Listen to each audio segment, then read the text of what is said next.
Thanks for tuning in to the Urban Scope podcast. I'm back with another WNBA topic. So, reportedly, Eminem is in talks to join a bid for a WNBA team for Detroit. Very exciting news, very good news for the growth of the league and for the future, the outlook for the league as well. So, in this group that Eminem is reportedly joining, there's going to be Jerry Goff, who's the quarterback for the Detroit Lions currently, Grant Hill, who played for the Detroit Pistons back in the day, and Chris Webber, who's from the Michigan area, who played at the University of Michigan in college. So these people are all in the ownership group. Like I said, exciting news, and it helps with the reputation of the WNBA for potential investors, because when you see big names like that and that amount of money invested into a team, a lot of people are assuming that the market is going up for that sport or for that area, and people are looking to invest and make more money and promote and just grow the sport as a whole. But this isn't the first time that there have been talks of celebrities and athletes trying to invest in these WNBA teams.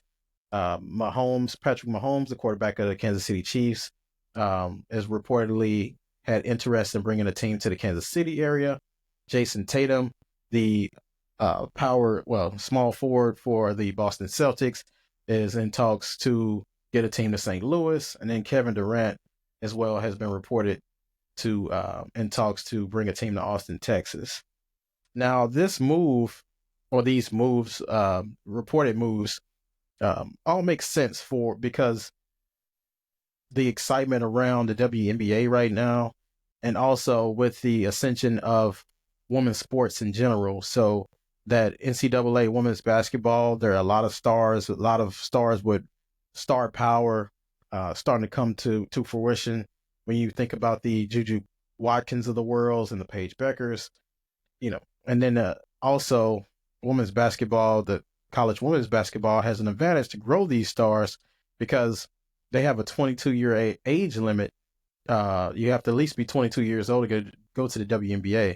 So your freshman year in college, you're going to be 17 to 18 years old. You're not going to be 22 until your senior year, sometimes your graduate year. So some of these players are graduates before they even get to the league and have, half of a grad degree or a grad degree before they are even eligible to get to the WNBA. So you have plenty of time to market these stars, get these stars where they need to go. So I think it's something that's great for the league as well because it buys you a little time, and WNBA players are able to have jobs longer. But with this expansion, there's going to be probably more rounds in the WNBA draft. There's going to be more money for these players, which is even more exciting. They can start to spread that money out a little bit more, get them, so they don't have to play overseas or in these summer leagues. They can kind of enjoy their off seasons and things like that. It's just like all around good process. And then the star power of Caitlin Clark, so to speak, has sparked this. But there are a lot of great players now in the WNBA and the college basketball, women's college basketball, and there are more that's coming behind those. So they're starting to get more athletic. They're starting to get more shooting range. They're starting to do a lot of different things that society didn't think they could do, and are starting to expand. It's become very exciting.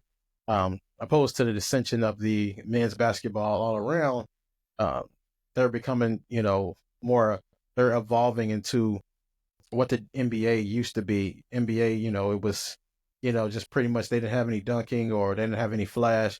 The WNBA and college, college women's basketball is starting to do that right now. So the businessmen are starting to see, the tide turn. And you think about all this money that's invested in all these players and athletes that I've named, it's well over a couple of $1 billion of just assets and liquid money that that's on the table that these players have at their disposal. So they can get things done pretty fast. And the WNBA just added the Golden State Valkyries this year. They're adding Toronto, I believe, next year, the Toronto team. And they're going to start adding teams, I believe, every every so years, because right now they only have 13 teams. I believe, in the next 10 years, they'll be up to 20 some teams.